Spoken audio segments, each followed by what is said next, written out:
Bismillahirrahmanirrahim. Bismillahirrahmanirrahim. Wa wajadaka dhallan fahada. Wa wajadaka dhallan fahada. Perhatikan artinya.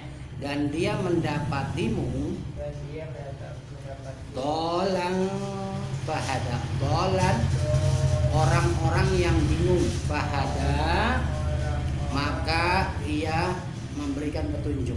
Jadi pada saat itu Nabi Muhammad SAW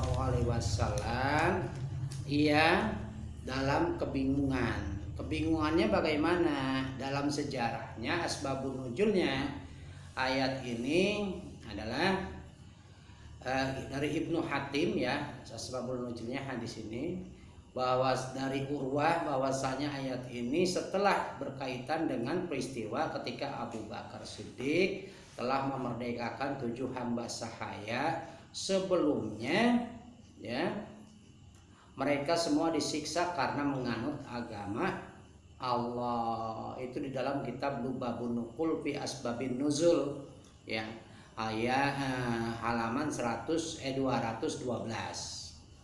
Kenapa Nabi bingung gitu ya, karena menghadapi umatnya bangsa saat itu dalam keadaan lemah ya. Nah, dalam keadaan lemah itulah menyebabkan Nabi bingung gitu ya, bagaimana cara menyebarkan atau berdakwah Islam yang nyaman, yang enak gitu ya, kata Nabi gitu ya. Nah, kalau di dalam tafsir Jalalainnya dikatakan ya, wa wajadaka dhalan fahada amma anta ilaihan minasyari'ah. Bingung mau menyebarkan syariat itu, fahada kemudian Allah memberikan petunjuk kepada Nabi Muhammad SAW tentang bagaimana cara berdakwah yang benar gitu. Diajarkan ya, oleh Allah Subhanahu wa ta'ala. Wa wajadaka a'ilan fa'agna. Nah, wa wajadaka a'ilan fa'agna, di sini Allah mendapati Nabi Muhammad SAW a'ilan fa'agna, orang yang dalam kekurangan. Fa'agna, kemudian Allah memberikan kecukupan kepada Kanjeng Nabi Muhammad Sallallahu alaihi wasallam ya. Aghnaka, mengayakan atau mencukupi engkau, bima qana'aka, dengan qana'ah ya, dengan sifat qana'ah, bihi dengan ma, minal ghanimati wa ghairiha, dari harta ghanimah, wa ghairiha, dan lain-lainnya gitu ya. Adapun dalam hadis laisal gina an kasratil ar walakinal gina nafs gitu. Jadi gina, kecukupan di sini Nabi Muhammad SAW diberikan sifat qanaah. Sama harta rampasan kalaupun perang, Nabi tidak serakah, cukup yang diberikan oleh Allah sesuai dengan petunjuk Allah.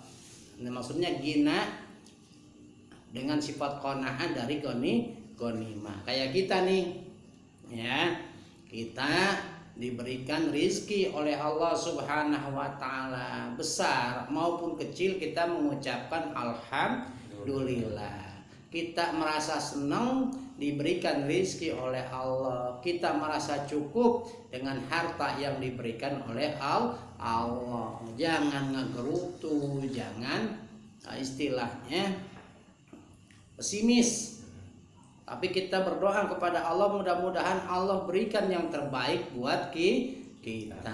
Kalau masih pada muda mah masih proses perjalanan untuk menjadi orang kaya gitu, karena waktunya masih panjang. Yang penting semangat buat mencari ilmu, semangat buat mencari kekayaan gitu. Karena apa? Karena kekayaan itu bisa diraih dengan ilmu, dengan cara punya ilmu tentang kekayaan, barulah kita bisa insya Allah akan menjadi orang kaya. Syaratnya harus punya ilmu. Nah kalau kita sudah kaya terus punya ilmu, insya Allah ilmunya manfaat, kekayaannya juga bermanfaat, dan kekayaannya tidak hanya istilahnya digunakan untuk keperluan dunia, tapi juga kekayaannya digunakan keperluan akhirat. Contoh di sini kan kita lagi ngaji surat Ad-Duha. Seperti Abu Bakar, orang kaya, ada budak disiksa sama orang kafir Quraisy. Lalu keenam budak itu, ya, di sini ada berapa? Ada 6 ya. Hamba saya ada 7. Ketujuh hamba sahaya itu dimerdekakan oleh Sayyidina Abu Bakar As-Siddiq, nolongin orang tuh, diberikanlah oleh Abu Bakar As-Siddiq yaitu tebusan sehingga hamba sahaya itu menjadi merdeka dan dia menjalankan agamanya dengan baik. Karena kalau dia jadi budak, dia tidak bisa menjalankan agama dengan baik karena dia harus taat sama tuannya, begitu. Paham ya? Nah, jadi gunakanlah kekayaan itu untuk ibadah kepada Allah. Nyarinya tetap semangat, nggak perlu capek. Syaratnya nggak pernah merasa capek, itu harus niatnya mencari harta itu niatnya untuk ibadah kepada Allah. Paham ya? Jadi niatnya ibadah kepada Allah, nanti juga biarpun capek tapi senang bawaannya, karena Allah memberikan itu semuanya ke dalam hati kita dengan penuh ridho. Kita pun ridho dengan keputusan Allah. Nanti dengan begitu, dengan kita bersyukur dan kita ridho sama Allah, nanti Allah juga akan menambahkan rizki itu kepada kita. La in syakartum la azidannakum. Apabila kamu bersyukur atas nikmat yang aku berikan kepada kalian, la azidannakum, niscaya atau pasti, kalau Allah yang ngomong begitu, pasti aku tambahkan nikmatku itu kepada kalian. Tuh, kalau Allah yang ngomong, karena itu bahasa Quran. Jadi kalau Allah ngomong sudah pakai la azidannakum, itu pasti Allah itu akan menambahkan. Tuh, syaratnya yaitu kita niatnya ibadah kepada Allah. Gunakan harta itu di jalan Allah. Kalau kita udah dapat, insya Allah kita akan menjadi orang-orang yang beruntung di dunia maupun di akhirat. Kalau kita ngegerutu terus, dikasih dikit ngegerutu, kerja tepat, ngeluh terus capek, nah itu namanya disebutnya kufur nikmat. Wala in kafartum inna adabi lasyadid. Apabila kamu kufur terhadap nikmatku, niscaya azabku sangat pedih. Tuh. Kalau orang yang suka ngegerutu, diberikan rizki oleh Allah sedikit kurang nerima, banyak kurang terima, itu nanti oleh Allah Subhanahu wa ta'ala akan diberikan ya konsekuensi dari dia tidak bersyukur, yaitu wala in kafartum inna adabi lasyadid. Apabila mereka kufur maka akan diberikan azab oleh Allah Subhanahu wa ta'ala. Jadi merasa kesusahan dulu, tuh orang merasa kesusahan dulu ya dalam segala hal urusan dunia, itu tandanya dia lagi diazab oleh Allah karena kurang syukur nikmat.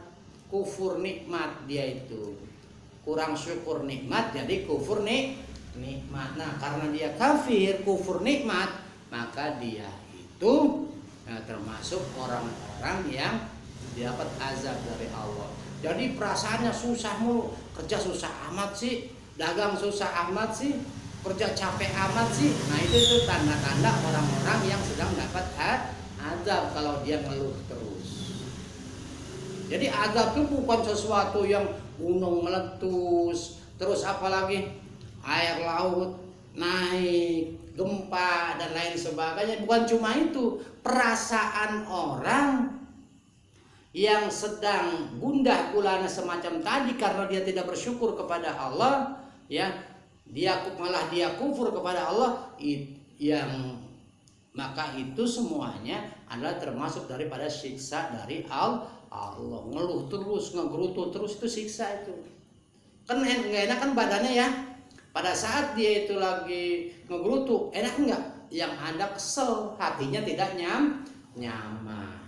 Sama halnya dengan orang yang sudah terbiasa meninggalkan sholat, lalu dia seneng pada saat dia tidak sholat, itu lagi kena azab. Itu orang-orang yang begitu. Orang yang biasa suka ngomongin kejelekan orang, terus dia agak enak kalau nggak ngomongin orang, itu juga sama kena azab. Coba perhatikan ayat Al-Baqarah tuh, ayat yang ke-7. Orang kafir disuruh diberikan peringatan, tidak diberikan peringatan, dia sama saja tidak beriman karena di dalam hatinya itu ada tutup, gitu ya. Walahum adzabun azim, bagi mereka itu adalah azab yang besar. Dia tidak mau beriman, itu merupakan azab dari Allah, azab yang besar dari Allah. Terus ayat yang selanjutnya yang kita lanjutkan, fa ammal yatima fala takhar, dan adapun kepada anak-anak yatim, fala takhar, jangan suka bersewenang-wenang, suka membentak, menghardik, gitu ya. Sayangilah anak yatim. Kalau kita sudah kerja tuh ya, 2,5% dari harta kita zakatkan, ya, kita kasih ke anak yatim. Tidak sebulan sekali, seminggu sekali, ya, tidak ya sebulan sekali lah, atau setahun sekali. Tapi dari setahun itu dikalkulasi banyak, jangan nungguin habis. Yang bagusnya supaya kita aman, setiap bulan tuh kita keluarkan 2,5%, jangan sampai kemakan sama kita dan keluarga kita, karena itu akan ada efeknya, apa penyakit, apa bandel dan lain sebagainya kalau itu nempel di tubuh kita, karena itu bukan hak kita, itu hak fakir miskin, anak yatim, dan orang-orang yang ditentukan oleh Allah SWT di dalam penerima zakat, ya. Kalau anak yatim mau yang bagusnya dikukut tuh, dirawat, kita menjadi orang tua asuhnya, biar dia tinggal di rumahnya tapi biaya hidupnya kita yang nanggung, sekolahnya kita yang nanggung, itu yang paling bagus. Syukur-syukur dia mau di rumah kita bikinin asrama, syukur-syukur. Itu tandanya orang yang bagus memperlakukan anak yatim. Ana wa kafil yatim hakadza fil jannah, saya berserta orang yang merawat anak yatim seperti jari telunjuk dan jari tengah di dalam syurga, kata Nabi Muhammad SAW. Jadi orang yang merawat anak yatim, orang yang mengasuh anak yatim, nanti di syurga sama Nabi itu dekat sekali jaraknya, seperti jari telunjuk dan jari tengah, dan tidak ada penghalang. Jadi sama Nabi dekat, berarti syurganya sama dengan kanjeng Nabi. Itu orang yang suka merawat anak yatim tuh begitu. Wa ammas sa'ila fala tanhar, wa ammas sa'ila, dan adapun kepada orang-orang yang meminta-minta, yang suka meminta-minta, fala tanhar, jangan suka menghardik, jangan suka membentak tuh, kepada orang-orang yang istilahnya yang suka minta-minta. Ya, kalau kita mau ngasih, kasih dengan penuh ikhlas. Kalau kita kebetulan nggak punya duit, nggak mau ngasih, jangan membentak, mohon maaf. Wa amma bi ni'mati rabbika fahadis, dan hadapun dengan nikmat Allah yang diberikan oleh Allah kepada engkau, fahadis, maka ingat-ingatlah, atau maksud fahadis di sini adalah bersyukurlah, gitu ya.